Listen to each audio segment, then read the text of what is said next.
get started with Coach Traylor here. Just raise your hand. For questions, we'll get the microphone over to you.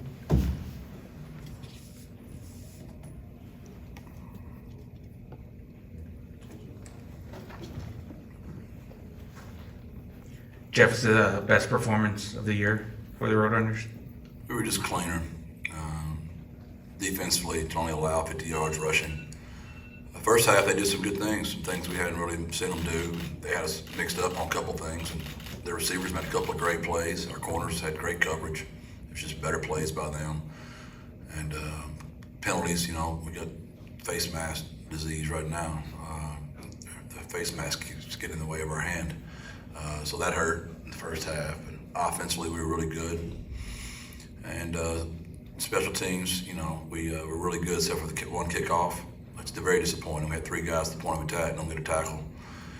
Ran the ball very well.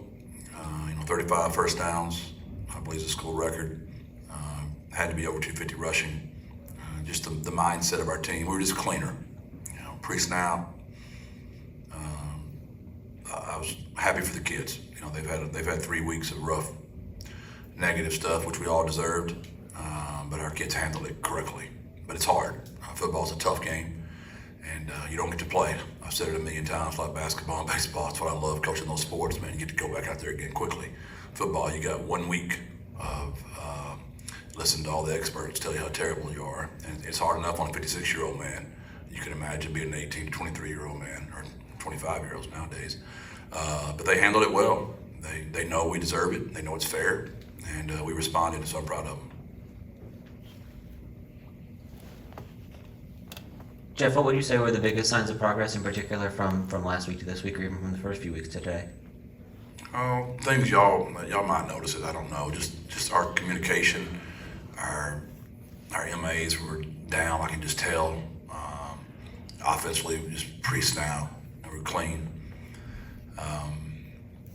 We were just cleaner. We're a cleaner operation. We're kind of figuring ourselves out a little bit. We kind of know who we are. Getting some guys in some right spots. Still, the injury bug's always going to be part of it. You still got some of that going on, which messed up some of our stuff tonight. But we were better. Coach, you had a kind of a good bounce back game from McCown. What were your thoughts on his performance tonight? I haven't got to obviously watch the details of it yet, but it appeared and he was pretty accurate and on time. There were a couple of decisions, we became a PRO team again instead of an RPO team. But it's nothing spiteful. It's just mis-IDing someone. And these guys that John and them did a good job of mixing up their stuff. And when you're IDing the mic and they move their mic spot all the time, that messes up some run fits, some pass pro, and some RPO game. But I thought he was pretty accurate. He's a better athlete than you think he is. I mean, he runs a lot better, and he showed that again. And he's going to be good. We gotta protect him, and he's young, and he's going to be a good football player. Jeff, what was your assessment of the offensive line play? It looked like they opened up some pretty big rushing lanes tonight. We did. That was our best effort. We looked like we did early against Kennesaw the whole game, and so it'll be interesting though, because we've been cleaner at home twice, and haven't been so good on the road. And we've got an extremely tough opponent that we have a ton of respect for, and it'll be an absolute slobber knocker up there. Well, what is it? I think this is your 4th different starting line combination in 4 games. What does it say about that unit to be able to kind of battle through all that? I've looked at it. I mean, it's 5 straight years of that. So I know somebody's there probably thinking, what are y'all doing? I don't know. I was proud of the lineup that played today. They did a great job. Obviously, Vinley was not out there, but Meacham, Walker played really well. And I was proud of them. They're tough kids, man. We've been going at it hard. And I was happy they got to be rewarded for once. Because when you go as hard as those guys have been going, they're the ones that, I don't care if you go full pads, you go shell, you go tag, you go thud, you go live. Guess what? For an O-lineman and a D-line, it's live every freaking play. There's just no way around it. So those guys, they're the ones that labor the most on the team. And you like for those guys to be rewarded. I'm in there a while ago, and Kamar's head's down. And I'm like, what's wrong with you? I gave up 1 sack. I said, Kamar, we broke the school record for first downs, and you in here with a long face. That's how linemen are. If I was a lady, that's who I'd be trying to marry, an offensive lineman, man. They're servants, man. They're selfless. They don't ever want to let anybody down. And any former lineman out there, I hope you're representing that group well. Over to the right. Coach, Tom. circling back to the penalties, can you speak to any trends you're seeing? I know with penalties, there can be effort penalties, but there also can be the mental mistakes. So what are you seeing in regards to? A face mask are, it's pretty random.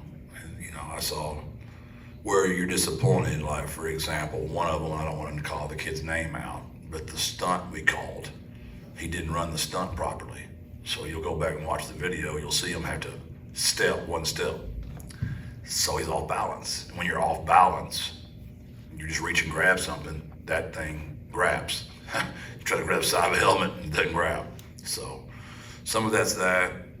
One of them was really confusing. It was on Elijah, number 22.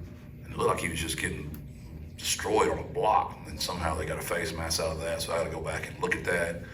Pee-wees, if you touch that quarterback anywhere up there, they're going to call it. At first I thought it was really ticky-tack. And I looked at the replay and I see what he saw. Owen's left hand just kind of grazed it. You just got to be really careful. You start overcoaching that stuff, you'll have a defense that won't be aggressive and physical. Now, jumping off sides, but that was, we can't line up off sides. Those are the things we had to address. And if it's, like I was watching the Nebraska game last night, and everybody's making a big deal of that guy. It looked like he's punching that guy over and over and over. I got a feeling, I don't even know, but I got a feeling the guy's probably trying to knock the ball out. And when you're punching like that, it's those kind of things. You just got to be really careful until you watch the video before you make too strong of a statement about why that's happening. I know this, but they got Coach Lepp so paranoid. I told him he's got post-traumatic face mask syndrome because every third down he's like, "Are you sure we're off? Are you sure we're off? There's no flags." I'm like, "We're good, Jess. We're off the field." Jeff, we've talked about looking for explosive plays on offense, and you hit a big one to Willie McCoy in this game. How important was it to get that part of the offense going as well? Yeah, it just felt good to have a quick drive instead of our, Lepp loves it when we take all day to get down there and score and run it in. But it's nice sometimes just to breathe and get one. That was a big one. Willie ran a great route. It was a very well executed play. They hadn't been giving us a lot of cover one. They had been going so much zone, but we were running the ball so well. They had to make some adjustments. That's what the game's always about. You got to be able to run the stinking ball. When you run the ball well, everything else flows off of it. We just got to be able to hand the ball to the tailback. I think we saw a really high level of physicality on defense from your group as well, especially early in the game. Was that a message you guys wanted to send coming in? I didn't think we were as physical this week as we were last week, personally, Greg, but I appreciate you being so kind. I never want to push back on a compliment from you. I didn't think our effort was at another level. I thought it was good.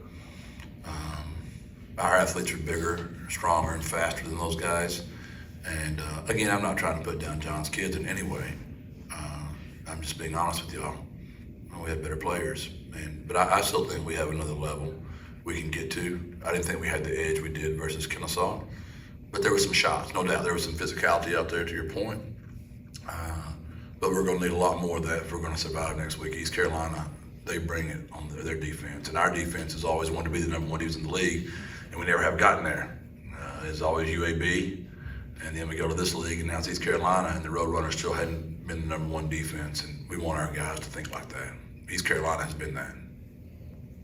Jeff, these 3 games leading up to this one may have been the toughest 3-game stretch in your tenure here. How much does that weight on you leading up to this one? It's been heavy, Yeah,